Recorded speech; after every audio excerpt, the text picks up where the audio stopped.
요한계시록 15장 공부하겠습니다.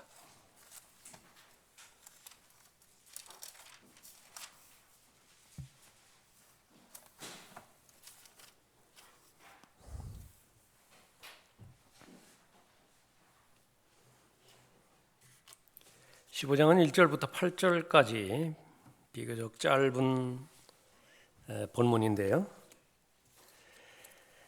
마지막 7 재앙이라고 하는 제목으로 살펴보겠습니다. 요한계시록은 1차로 유대인을 위한 책이죠. 구약의 배경이 없이는 요한계시록을 잘 알 수가 없습니다. 유대인에게 있어서 예수 그리스도는 메시아예요. 왕이죠. 통치자입니다. 그리스도인에게 있어서 예수 그리스도는 신랑이고요. 몸을 이루는 머리예요. 그래서 유대인의 입장에서는 왕으로 오시는 그분 밑에서 모든 민족 가운데 머리가 되는 민족으로 통치하는 대상이 유대인이거든요. 그런데 이 그리스도인은 그 만왕의 왕이신 예수 그리스도의 통치 아래에 들어가지 않아요. 그 위치는 왕의 위치입니다. 그래서 이미 우리는 구원받을 때에 그리스도의 몸 안으로 들어갔기 때문에 예수 그리스도의 몸을 이루고 있어요. 몸이 있는데 그 몸을 이루는 지체 가운데서 머리에 해당되지는 것이 예수 그리스도이고, 머리를 제외한 다른 지체에 해당되지는 것이 그리스도인이기 때문에 그리스도인은 지배의 대상이 아니에요. 신랑과 신부와의 관계에서도 마찬가지죠. 신랑이 신부를 지배하는 것이 아닙니다. 지배와 피지배의 그 관계가 아니죠. 한 몸입니다. 예수 그리스도는 신랑이고 예수 그리스도의 신부는, 그러니까 교회는 신부가 되는 것이죠. 그래서 통치하는 부분에 있어서도 로마서 8장 17절에서는 공동 상속자라 그렇게 말하고 있습니다. 예수 그리스도도 상속을 받고요. 그리스도인도 상속을 받는 것입니다. 그런데 유대인의 입장에서는 만왕의 왕이시고 만주의 주이신 그분께서 이 땅에 재림하시면 지금까지 구약에서 거의 대부분 예언했던 이 왕국, 그것이 구체적으로 예언이 된 것은 이제 창세기 12장이거든요.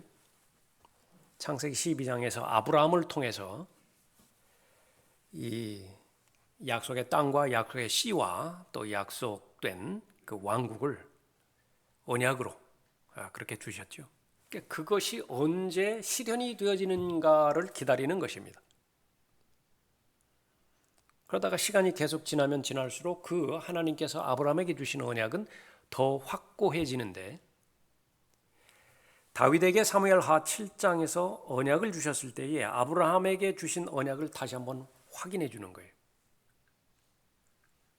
그런데 조금 더 구체적으로 말씀하심으로 인해서 그 왕국은 영원히 지속될 거예요. 그래서 마침내 그 언약이 실현되어지는 때가 왔었는데 바로 예수 그리스도께서 다시 오실 때죠. 예수 그리스도께서 다시 오셨을 때 누가복음 1장에서 바로 아브라함에게 주어진 언약, 다윗에게 주어주신 그 언약을 그대로 인용하면서 야곱의 집안을 영원히 통치하실 것이라고 말씀하셨습니다. 조건은 그 메시아를 받아들여야 돼요. 유대인들이. 그 메시아를 유대인들이 받아들이면 구약에서 분명하게 예언된 것은 엘리야가 다시 올 것이라고요. 천년왕국이 이루어지기 전에.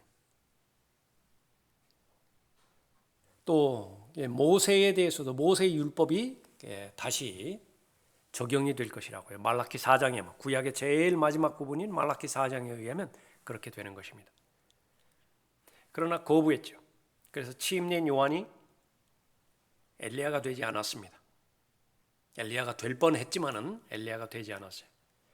그러면 메시아를 거부했다고 해서 모든 것이, 유대인에게 약속된 모든 것이 하나님의 교회, 그리스도인에게 다 적용되는 것이냐, 이첩되는 것이냐, 그러니까 후천년주의, 무천년주의, 언약신약 이런 데에서는요 다 그렇다는 것이에요.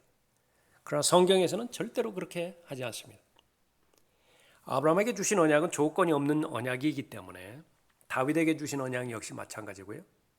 언젠가는 그것이 100년 지나도 상관이 없어요. 500년, 700년 지나도 상관없어요. 1000년, 1500년 지나도 상관없어요. 2000년 지나도 상관없어요. 그러나 언젠가는 반드시 이스라엘이 회복될 것이고요. 문자적으로 이스라엘이 교회가 되는 것이 절대로 아니에요. 회복될 것이고 이스라엘을 위해 오는 메시아가 반드시 다시 오실 거예요. 그러니까 그러면은 예수 그리스도께서 다시 오실 때에, 유대인의 메시아가 다시 오실 때에 반드시 전제 조건이 있죠. 엘리야가 다시 와야 된다고요. 첫 번째 왔지만 이 엘리야가 왔지만은 거부함으로 인해서 침례 요한이 엘리야가 되지 않았죠. 그런데 이번에는 다시 두 번째 다시 오는 것입니다. 그것을 미리 보여준 것이 마태복음 17장에서였었죠. 마태복음 17장에서 변형산에서 예수 그리스도의 재림이 실현되어지는 그 한복판에 모세가 나타나는 거예요. 엘리야가 나타나는 것입니다. 제자들이 그걸 목격했죠. 그것이 바로 천년왕국이라고. 그 천년왕국을 예표하는 장막절, 그것이 있기 때문에 베드로가 거기에 장막을 짓겠다, 그렇게 말하기도 하죠. 그것이 실제로 실현된 것이 이제 요한계시록 11장에서 모세와 엘리야가 두 증인으로 오는 것이죠. 실제 엘리야이고 실제 모세예요. 누구를 위해서 온 것이냐 그러면 바로 유대인의 경륜을 위해서 온 것이죠. 그래서 이 요한계시록은 바로 유대인을 위한 책이라 그렇게 보는 것입니다. 그러면 유대인에게 가장 기다리는 것은 바로 예수 그리스도의 재림이죠. 그래서 요한계시록에서 계속 예수 그리스도께서 재림하신다라고 하는 것을 지금까지 오는 동안에 3번에 걸쳐서 기록하고 있습니다. 6장에 처음 나왔죠. 요한계시록 6장에서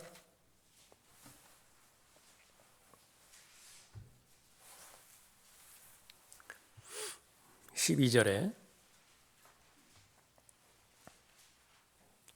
또 내가 보니 어린 양이 6째 봉인을 여실 때 보라 큰 지진이 나며 해가 머리털로 짠 천같이 검어지고 달은 피처럼 되었으며 하늘의 별들이 마치 무화과 나무가 강한 바람에 흔들려 설익은 무화과가 떨어지듯이 땅에 떨어지며 하늘은 두루마리같이 말려서 쓸려가고 모든 산과 섬도 각기 제자리에서 옮겨졌으니 천체에도 변화가 있고요.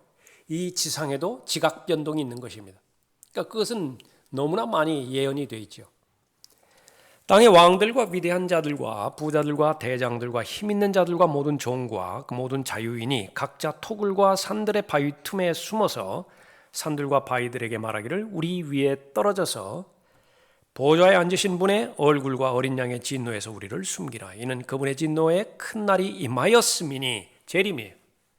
재림은 어린 양으로 오는 것이 아니라 어린 양이 유다 지파의 사자로서 복수하기 위해서, 진노하기 위해서, 진노를 퍼붓기 위해서 오시는 거죠.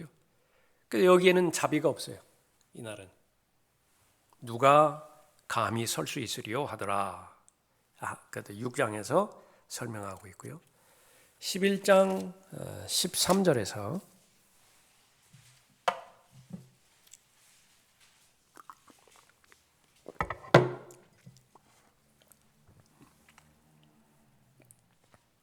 또 같은 시간에 큰 지진이 일어나서 도성의 10분의 1이 무너지니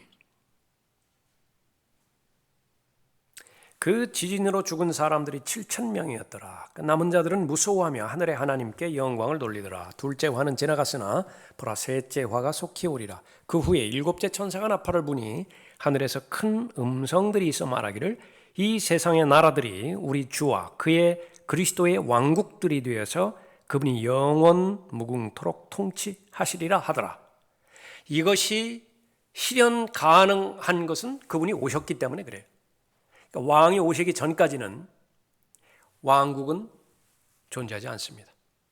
천년왕국은 존재하지 않는다 그 말이죠. 그러나 그분이 오시죠. 그러면 모든 나라들을 다 이양을 받으시는 것이. 그래서 모든 세상 나라들이 바로 예수 그리스도의 왕국들이 되는 것이죠. 재림을 말씀하고 있습니다. 14장 18절에서요.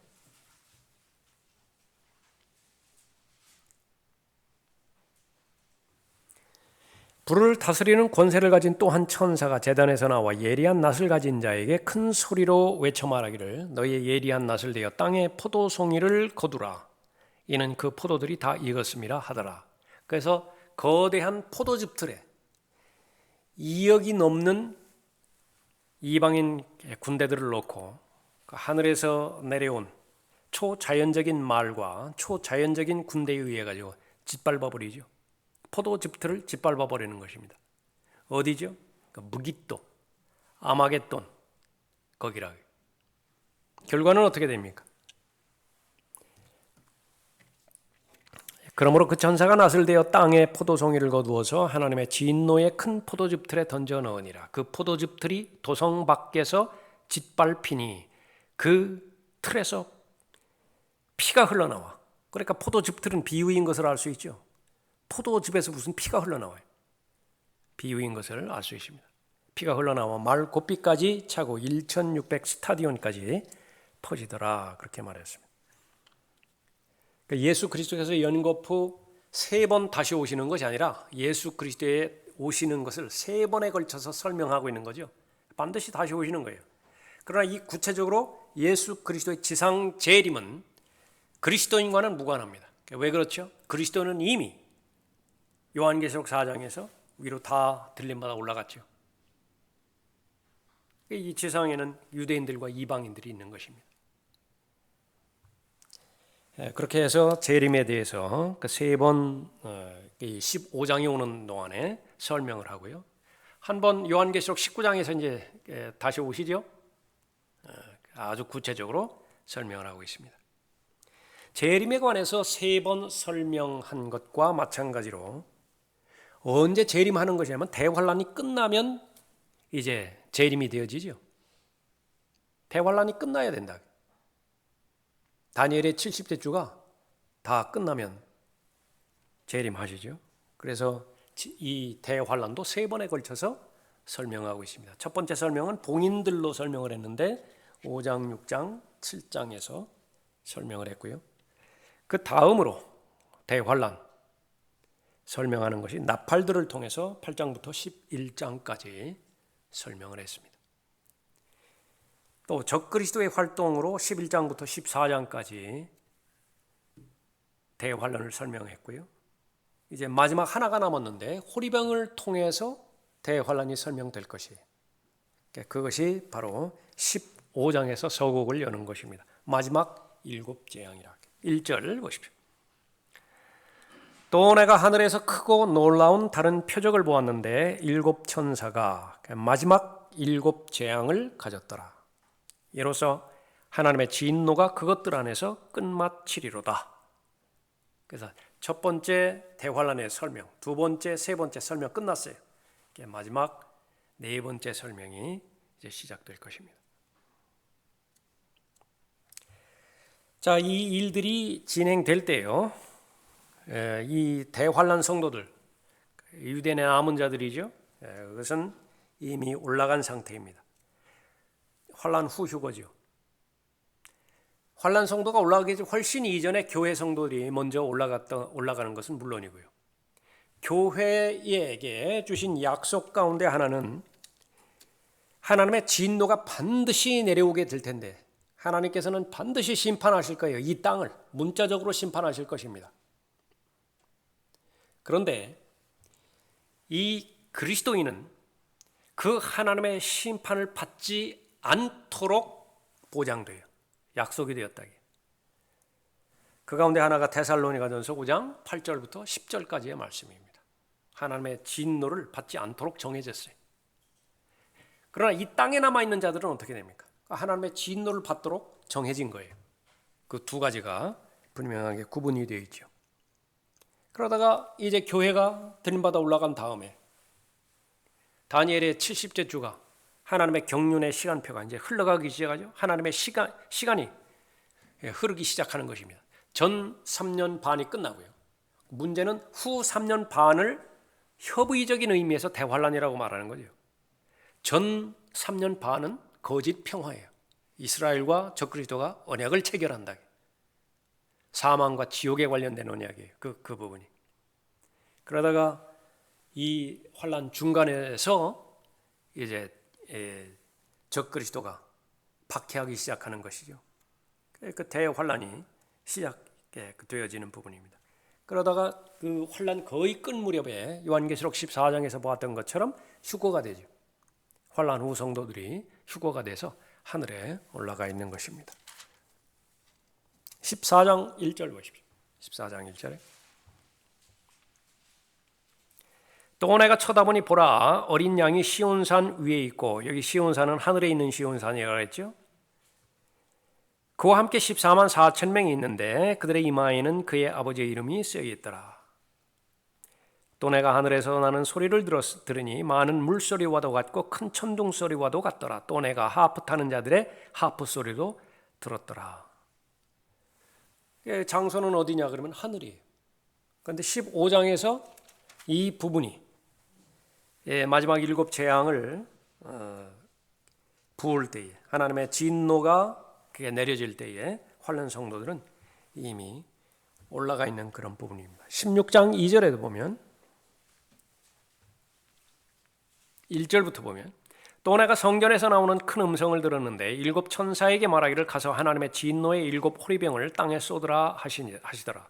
그러므로 첫째가 가서 자기 호리병을 땅에 쏟으니 그 짐승의 표를 가진 자들과 그의 형상에 경배한 자들 위에 악취가 나는 심한 헌대가 생기더라. 그러죠. 이것이 시작이에요. 첫 번째 호리병이 부어진다고 말해요. 그런데 이 첫 번째 호리병이 부어졌을 때에 이미 짐승의 표를 가진 자들이 있어요. 짐승의 표는 언제 갖게 되느냐면 환란 중간 이후입니다. 환란 중간 이후에 짐승의 표가 주어지게 되는 거죠. 요한계시록 13장에서 우리가 살펴봤습니다. 그래서 이 호리병의 이 재앙하고 나팔들이 이 재앙하고 같이 가는 것이에요. 조화를 이루는 것입니다. 그러니까 그 부분에 있어서는 호리병의 재앙과 나팔의 재앙이요 후 3년 반부터 시작된다라고 하는 사실을 아는 것입니다.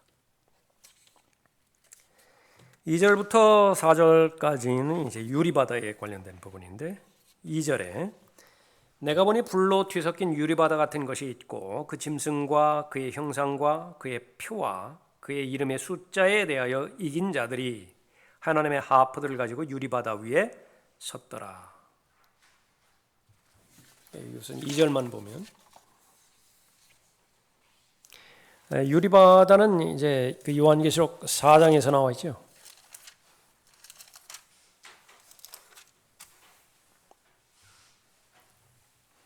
4장 1절에 보면 이 일 후에 내가 쳐다보니 보라 하늘에 한 문이 열려 있는데 내가 들은 첫 음성은 나팔 소리 같았으며 내게 말하여 이르기를 이리 올라오라. 내가 이후에 마땅히 일어나야 할 일들을 내게 보여주리라. 사도 요한이 그래서 올라간 거예요. 장소는 하늘이죠. 사도 바울은 교회를 예표하고 있기 때문에 교회가 휴거되어지는 것입니다. 하늘에 올라가 봤더니 거기에 보좌가 있죠. 2절에 보면 또 3절에 보면 보좌를 두른 무지개도 있습니다. 또 4절에 보면 24 장로가 있죠. 다 면류관을 쓰고 있습니다. 근데 그거에 대한 설명이 5절에 보면 그 보좌에서는 번개들과 천둥들과 음성들이 나오고 보좌 앞에는 7 등불이 불타고 있었으니 그것들은 하나님의 7 영이라. 보좌 앞에는 수정과 같은 유리바다가 있고 수정과 같은 유리바다다. 얼어 있어요. 그 표면이 얼어 있습니다. 거대한 물층이 있는데 그 물층의 표면이 얼어 있기 때문에 유리바다와 같다. 또 보석으로 말하면 수정과 같이 투명해요. 유리바다가 있고 그 보좌 가운데와 그 보좌 주위에는 앞뒤로 눈이 가득한 네 짐승이 있더라. 이때 나온 유리바다, 그것이 요한계시록 15장 2절에서 다시 나오는 것입니다. 불로 뒤섞인 유리바다 같은 것이 있다, 그렇게 언급하고 있죠. 이긴 자들이 나오는데 이 이긴 자들은 누구인가? 짐승에 대해서 이겼고요, 형상에 대해서 이겼고, 짐승의 표에 대해서 이겼고, 짐승의 이름의 숫자에 대해서 이긴 자들이에요. 그리스도인과는 아무 관계가 없어요. 그래서 이 요한계시록이 기록된 시점은 이 모든 부분들을 이 십자가의 초점에 맞추거든요. 후천년주의, 무천년주의의 그 결론은 모든 일어나는 일들이 다 십자가에서 다 이루어졌다고 보는 거예요. 그래서 재림을 부인해 버린다. 그러나 분명한 것은 요한계시록 5장은 예수 그리스도의 부활과 승천 이후에 기록되었다라고 하는 사실은 그들도 인정할 수밖에 없는 거예요. 그러면 그 다음에 여기에서 이긴 자들은 무엇을 말하는 것이냐? 바로 교회에 그리스도인일 수가 없는 것입니다. 왜 그런 것이냐? 그 다음 절에 그렇게 나오는 것처럼 이 이긴 자의 특징이 무엇이냐면요, 모세의 노래를 불러요. 3절에 보십시오. 그들이 하나님의 종 모세의 노래와 어린 양의 노래를 부르며 말하기를 전능하신 주 하나님 주의 행하신 일이 위대하고 놀라우니 성도들의 왕이여. 이것도 그리스도인과 전혀 상관이 없다고요. 성도들의 왕이여 주의 길은 의롭고도 진실하나이다 라고 말한다. 그래서 여기에서 말하는 이긴 자는 교회 시대의 성도일 수가 없다라고 하는 것입니다. 왜냐하면 성경에서 유대인이라고 지목했기 때문에 그래요. 무엇 때문에 그렇죠? 모세의 노래예요. 신명기 32장에 나와 있는 모세의 그 노래인 것입니다. 그래서 여기에 있는 이 무리들은요, 모세의 노래를 부르고 어린 양의 노래를 부르는 것입니다. 다시 계속 반복되어지는 부분이지만은 대환란 때에 이들이 구원받는 것은 바로 믿음으로 말미암아 은혜로 구원을 받아요. 그러나 그 받은 구원이 끝까지 유지되기 위해서는요, 하나님의 계명을 지켜야 돼요. 그리스도인이 구원이 보장되는 것과 다르다 그 말이죠. 왜 그런 것이냐? 성령에 의해서 침례를 받는 대상이 아니기 때문에 그래요. 또 그리스도의 할례를 받은 대상이 아니기 때문에 그런 것이죠. 구약에서 구원받은 그 구원의 방법에 의해서 구원받은 대상이기 때문에 어린 양의 노래를 부른다 그 말이에요. 예수 그리스도를 믿음으로 인해서 구원을 받지만은 한 번 받은 구원이 영원히 보장된다라고 하는 약속의 말씀이 없기 때문에 이들은 무엇을 불러야 되느냐면 모세의 노래를 반드시 불러야 돼요. 모세의 노래는 율법이에요. 율법을 계속 지켜야 되죠. 그래서 여기 나오는 유대인들은 율법 아래에서 구원을 받고 율법 아래에서 죽은 유대인들을 말하는 것입니다. 신명기 32장 보십시오.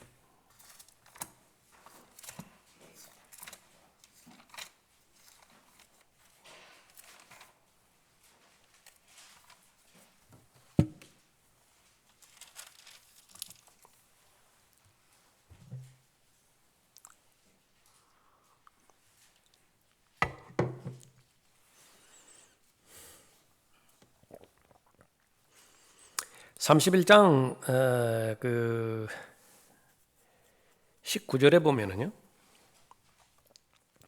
그러므로 이제 너희는 너희를 위하여 이 노래를 기록하여 이스라엘 자손에게 그것을 가르치고 그들의 입에 두어서 이 노래가 나를 위하여 이스라엘 자손에게 증거가 되게 하라 그랬죠.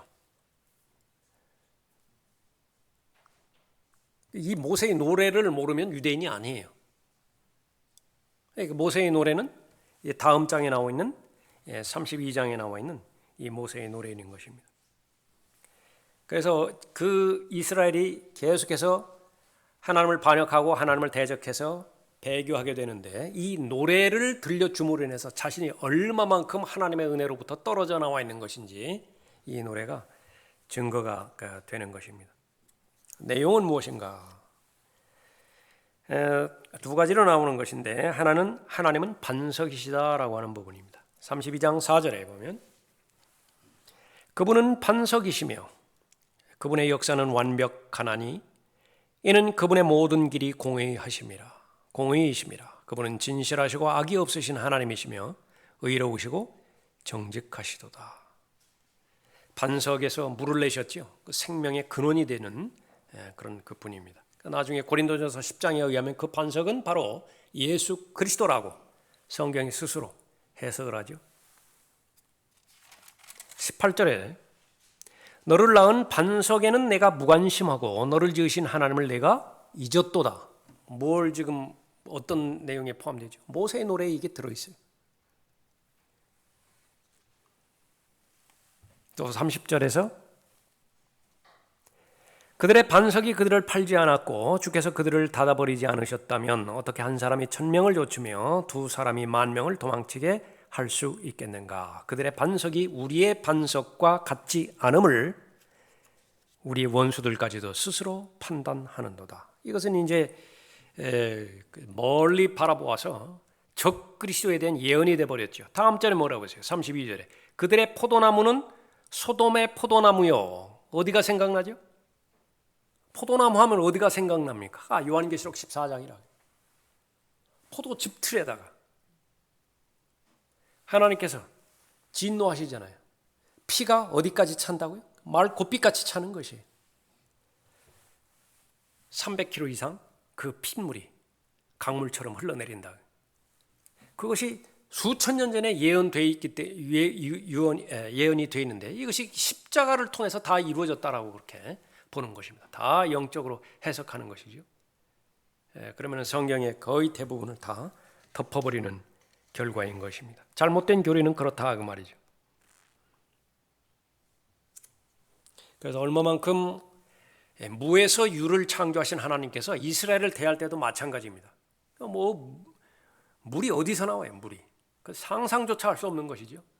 무에서 유를 창조하신 그 창조주 하나님의 섭리 가운데서 은혜 가운데 보호해 주셨다는 것을 상기시키는 것입니다. 또 하나는 아버지예요. 32장 6절에 보면 오 어리석고 현명하지 못한 백성아 너희가 주께 이같이 보답하느냐 그분은 너를 사신 아버지가 아느냐. 그래서 구속주지요. 이스라엘을 사주셨다고요. 구속해 주신 구속주 하나님이십니다. 그러나 그 은혜를 망각하고 타락하고 배교해 버렸습니다. 그 다음에 모세의 노래에 포함된 것은 하나님의 복, 하나님께 주신 복을 계속해서 상기시키는 것이죠. 32장 7절에 옛날을 기억하고 많은 세대의 연수를 생각하라. 그러니까 과거를 생각하면 생각할수록 하나님의 은혜가 없었던 때가 없는 거예요. 내 아비에게 물어보면 그가 내게 보여줄 것이요 내 어른들에게 물어보면 그들이 내게 말해 주리라. 뭘 말해 주죠? 하나님께서 얼마만큼 자상하게 보호해 주셨고 복을 주셨는가.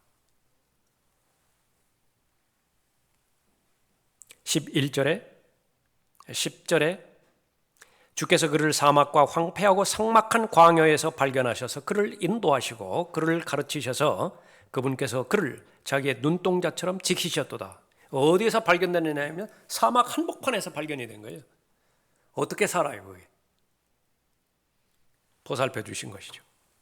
12절에 11절에 마치 독수리 한 마리가 제 보금자리를 휘젓고 자기 새끼들 위에 날개를 퍼덕이며 그 날개를 펴서 새끼들을 받아 자기 날개 위에 새끼들을 엎는 것 같이 주께서 홀로 그를 인도하셨으니 그와 함께한 이방신이 없었도다. 주께서 그로 땅의 높은 곳들을 타고 다니게 하셨으니 이는 그로 들의 소산을 먹게 하려 하심이라. 또 주께서는 그로 바위에서 꿀을 빨아먹게 하셨으며 단단한 바위에서 기름을 빨게 하셨고 소의 버터와 양의 젖과 어린 양들의 기름과 바산에서 기르는 수양들과 염소들과 기름진 미랄로 먹이셨으며 또 너는 포도의 순수한 피를 마셨도다. 포도의 순수한 피는 뭐예요? 발효되지 않은 포도즙을 말하는 거예요. 예수님께서 마지막 만찬 때에 그렇게 포도즙을 짜면 잔에 그것이 담겨지죠. 포도주가 아니에요. 포도주가 발효된 것이 아니라고요. 그것은 바로 순수한 피, 또 예수 그리스도의 보혈을 말하죠. 그러나 결과는 어떻게 됩니까? 15절에 그러나 여수론이 살찌자 걷어찼도다. 내가 살찌고 내가 굵어지고 내가 기름으로 덮이니 그가 자기를 지으신 하나님을 버렸고 자기 구원의 반석을 가볍게 여겼도다. 다 이 모세의 노래인 것입니다. 그래서 그 15절 그 이후에서는 얼마만큼 이스라엘이 배교해 버렸는가? 반석을 저버렸을 뿐만 아니라 하나님의 사랑을 잊어버렸고 변질되어서 그 상태에 머무는 것이 아니라 우상을 적극적으로 섬긴 거예요. 그렇게 배교해 버렸다. 그럼 그 죄에 대해서는 하나님께서 어떻게 반응할 것이냐? 심판이에요. 19절을 보십시오. 주께서 그것을 보시고 그들을 싫어하셨으니 그의 아들들과 딸들이 경록해 한 까닭이라. 하나님을 경록해 한 대상이 선택하신 민족이 되어버린 거예요. 그것이 계속 25절까지 계속 연결이 되어지는 것이죠. 24절에 보면 그들은 굶주림으로 불탈 것이며 불타는 열기와 혹독한 멸망으로 삼켜지리니 내가 또한 짐승들의 이빨과 티끌 속의 뱀들의 독을 그들에게 보내리라. 밖으로는 칼이 안으로는 공포가 젊은이와 처녀를 멸할 것이요 백발의 노인과 더불어 젖먹이도 그러하리라. 히틀러에 의해서 600만 명이 살해된 것은 그것은 리허설이라. 그럼 실제 예언에 대한 성취는 어디에서 이루어지는 거냐? 대환란 때려. 몇천 명밖에 남을지도 모른다. 그 수많은 인구들이 다 죽어나가서. 그래서 그 하나님께서는 죄에 대한 하나님의 심판의 내용은 하나님께서 얼굴을 가려버리시네. 이제 간섭 안 해요. 간섭 안 하고 막대기에 해당되는 아시리아와 바빌론에 이스라엘을 넘겨주었듯이요. 이 적그리스도에게 넘겨주어 버리는 것입니다. 세계 만방에 흩어져 버렸죠. 그 진노의 표현입니다. 이방 나라들을 사용해서 심판하시는 것입니다. 그러나 결국은 이제 회복하세요. 35절에 보십시오. 복수와 보응이 내게 속해 있으니 그들의 발은 정해진 때에 실족하리라. 그들의 재앙의 날이 가까우니 그들에게 임할 일들이 속히 되리라. 이는 주께서 주의 백성을 판단하시고 주의 종들로 인하여 마음을 돌이키실 것임이니 곧 그들의 힘이 쇠잔하고 갇힌 자나 남아있는 자가 없음을 보는 때라. 이방인들을 사용해서 심판하셨지만은 그 이방인들이 언제까지나 승승장구할 것이 아니라 그 이방인들에게 하나님께서는 또 심판하신다 그 말이죠. 결국은 회복이 된다고. 언제까지니까 시편에서 자주 나오는 말이에요. 도대체 언제까지니까 시편에서 나오는 그 말씀을 그대로 받아서 인용한 것이 요한계시록 6장이었죠. 목베임 당해서 죽은 혼들이 제단 밑에서 지금 있는 것인데 탄원하잖아요. 언제 원수를 갚아주시겠습니까? 그것이 언제입니까? 하나님께서 조금만 더 쉬라고. 그러니까 요한계시록이 환란이 끝날 때 그렇게 되는 것입니다. 그것이 바로 모세의 노래였습니다. 그래서 이 신명기 32장은 미래의 성취를 기다리고 있어요. 그런데 분명한 것은 예수 그리스도의 초림 때 십자가 때에 이 신명기 32장에 나와 있는 구체적인 요소가 다 성취되지 않았다라고 하는 말입니다. 결코 성취되지 않았어요. 그냥 넘어갔습니다. 그럼 언제 성취될 것이냐? 그러니까 요한계시록 15장을 우리가 공부하고 있죠. 마지막 재앙이라고. 마지막 재앙이 나오면 이제 시연이 될 것입니다.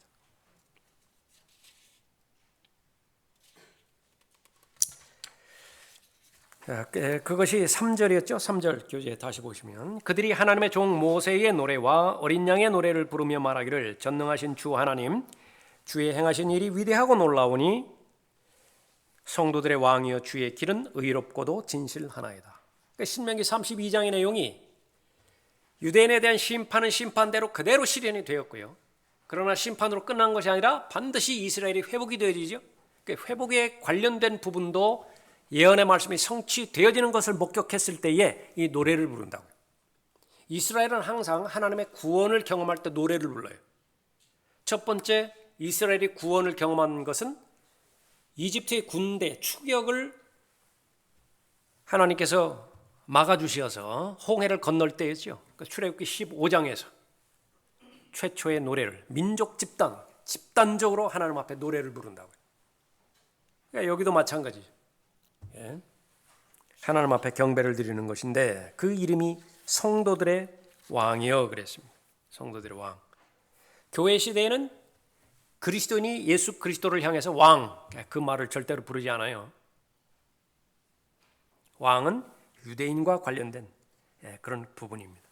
조금 전에 살펴봤던 것처럼 구원받은 그리스도인은 영적인 몸을 이루고 있어요. 그 영적인 몸의 머리는 바로 예수 그리스도예요. 그 영적인 몸, 무엇으로 이루어지는 것이냐? 믿는 자들로 이루어졌습니다. A body of believers. 그 믿는 자들로 이루어진 그 몸은 예수 그리스도를 왕이라고 하지 않는다 그 말이에요. 그런데 유대인들로 이루어진 몸이 있어요. 유대인들로 이루어진 민족이 있죠. Body of Jews. 유대인들로 이루어진 몸이에요. 그 대상들은 예수 그리스도를 왕이라고 불러요. 메시아라고 부른다 그 말. 그렇기 때문에 여기에서 이 대상은 그리스도인이 되지 않는 것입니다. 다시 한번 정리하죠. 죄인이 거듭났어요. 그럼 그 사람이 하나님의 나라에 들어가죠. 하나님의 나라에 들어가지만은 예수 그리스도를 왕이라고 부르지 않는다 그 말이에요. 그 왕으로서 오실 때는 바로 이 천년 왕국, 지상에 세워질 천년 왕국 때에 오게 되어지는데 그때조차도 왕으로 다스리는 예수 그리스도와 공동 상속자로서 같이 통치하는 것입니다. 왕 같은 제사장이라고 하는 말이 바로 그 부분이죠. 그래서 지금 현재 예수 그리스도께서 그리스도인을 왕으로 통치하고 계신다. 그렇게 가르치는 모든 가르침은 다 이단교리예요. 그것은 전혀 성경과 관계가 없다라고 하는 사실이 아닌 것입니다. 그래서 그것은 경륜을 모르는 것인데 지금은 우리가 면류관을 쓰는 그런 경륜이 아니라 십자가를 지고 가는 경륜이에요. 왕으로서 통치하는 경륜이 아니라 바로 십자가를 지고 종으로서의 신분, 종으로서 해야 하는 일들을 순종해야 되는 그런 경륜을 말하는 것이죠. 4절에 오 주여 누가 주를 두려워하지 아니하며 주의 이름을 영화롭게 하지 아니하리이까 오직 주만 거룩하시나이다. 모든 민족들이 주 앞에 나와 경배하리니 이는 주의 심판이 나타났기 때문이니다. 모든 민족들이 주 앞에 나와 경배하리니 그랬죠. 초림 때는 이러지 않았어요. 절대로 이러지 않았다. 재림을 말하는 것입니다.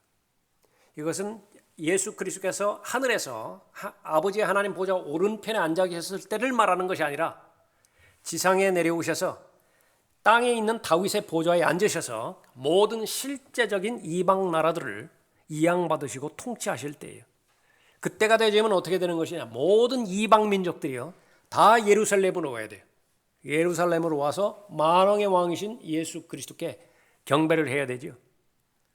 이사야 2장 또 스가랴 14장 시편 72편 수도 없이 많죠. 그런 예수 그리스도의 재림을 나타내는 그런 그 본물들이 그것이 바로 야곱의 하나님을 경배하는 것입니다. 전체적인 면에 봐서 구약의 주제예요. 구약의 주제는 반드시 하나님께서 아브라함에게 주신 언약과 다윗에게 주신 언약이 실현이 되어지는데 그 실현이 되어질 때는 이스라엘이 회복될 것이고 동시에 모든 이방 민족들이 예수 그리스도께 경배한다라고 하는 그 부분이죠. 자, 그 다음에 증거의 성막이 5절부터 8절까지 나와 있습니다. 또 이후에 내가 보니 보라 하늘에 있는 증거의 성막의 성전이 열리며 7 천사가 성전에서 나오는데 7 재앙을 가졌으며 정결하고 흰 세마포를 입고 그들의 가슴에는 금띠를 둘렀더라. 그때 내 짐승 가운데 하나가 영원 무궁토록 살아계신 하나님의 진노로 가득 찬 7 금호리병을 7 천사에게 주니 성전이 하나님의 영광과 그의 권세로부터 나오는 연기로 가득 차서 7 천사의 7 재앙이 끝나기까지는 아무도 성전에 들어갈 수 없더라. 하늘의 성전 3번 나왔죠. 요한계시록 8장, 11장, 14장에서 나왔습니다. 문자 그대로 하늘에 있는 성전이에요. 본문에서도 나오죠. 이 성전으로부터 7 천사가 나온다 그렇게 기록하고 있습니다. 다 제사장 의복을 입고 있어요. 그래서 네 짐승 가운데 하나가 하나님의 진노로 가득 찬 7 호리병을 7 천사에게 주죠. 성전은 연기로 가득 차는데 성막, 성전, 하나님의 임재를 나타나는 그런 부분이죠. 그런데 모세의 성막이 완성됐을 때 거의 출애굽기 40장 34절부터 36절이죠. 거기에는 구름으로 가득합니다. 솔로몬이 성전 건립을 끝냈을 때, 완성했을 때 열왕기상 8장 10절 이후에서도 구름이 가득합니다. 하나님의 임재예요. 그런데 구름과 더불어서 본문에 나오니까 이 7절에 보니까 연기가 나오죠. 이 연기는 하나님의 심판을 적극적으로 말하고 있습니다. 이사야 6장에서요. 이사야가 하나님의 보좌를 봤다고요. 그 스랍들로 보호받으시는 또 하나님을 봤을 때에 자기는 죽었다라고 판단하는 것입니다. 그때에 무엇이냐 하면 이사야 6장 4절에 보면 연기가 나와요. 연기. 그러니까 연기는 하나님의 심판을 상징하고 있기 때문에 하나님의 심판 앞에 그대로 노출돼 버렸다고 자기가. 그러니까 죽었다라고 그렇게 판단하는 것입니다. 출애굽기 19장 18절 거기에서도 연기가 나와요. 그래서 구름은 하나님의 은혜를 상징하고 연기는 심판을 의미하는 것인데 본문은 바로 재앙이라고 하는 이름에 걸맞게 연기로 가득 찼다 그렇게 언급하고 있습니다. 대상이 누구냐? 그러니까 예수 그리스도를 거부한 모든 죄인들이에요. 이 죄인들은 지금 현재 어디에 있는 것인가? 이 땅에 있죠. 그래서 지금 이 땅에 있으면 알곡은 다 추수에 다 가버렸다. 1차적으로 그리스도인들은 요한계시록 4장에서 다 올라가 버렸고요. 그 다음에 그나마 남아있는 이스라엘의 남은 자들, 렘넌트들이죠. 렘넌트는 요한계시록 14장에서 다 추수해서 다 올라갔죠. 이 땅에는 뭐만 남았어요? 포도송이밖에 남지 않았다. 그래서 포도즙 틀에 들어가서 이제 다 짓밟히는 그런 부분을 말하는 것입니다. 그래서 이 재앙이 닥칠 때에 대환란은 이제 거의 끝나는 그런 시점에 와 있는 것입니다. 요한계시록 이것은 바로 성경에 대해서 예언에 관련된 모든 부분들을 종결짓는 그야말로 예언의 마지막 책이죠. 창세기 1장, 2장, 3장은 요한계시록 20장, 21장, 22장과 맞물리게 되어 있습니다. 하나님께서 시작하셨으면 이제 종결을 보는 것이에요. 요한계시록이 없다고 한다면 천년 왕국에 대한 계시도 없고요. 천년 왕국의 그 천년은 도대체 어디에서 나온 것이냐? 아브라함도 그것이 천년간 유지되는 것인지 몰랐어요. 다윗도 천년간 유지되는 것인지 몰랐다고 말이죠. 그럼 누구만 아는 것인가? 요한계시록 20장을 알고 믿는 사람만 알아요. 그러니까 천년이 6번 기록이 되어 있다. 그래서 하나님께서 아브라함에게 다윗에게 언약으로 주신 지상에 세워질 유대인의 왕국, 그것은 천년간 지속이 되어지는 것이냐. 그러니까 요한계시록이라고요. 그러니까 요한계시록이 없다고 한다면 마귀의 미래가 어떻게 끝나는 것인지도 모른다고 말이죠. 요한계시록에서 그것을 다 담고 있기 때문에 그렇죠. 다시 한번 우리가 확인해 보는 것은 하나님께서 말씀하셨으면 반드시 그대로 실현하세요. 성취하신다. 믿건 믿지 않건 상관없어요. 아무리 소수의 사람들이 믿건 다수의 사람들이 믿지 않건 그것과도 상관이 없다. 일단 성경에 기록된 예언의 말씀은 반드시 문자 그대로, 문맥 그대로 성취된다라는 사실을 다시 한번 확인해 봅니다. 자, 오늘은 15장 우리가 살펴봤죠.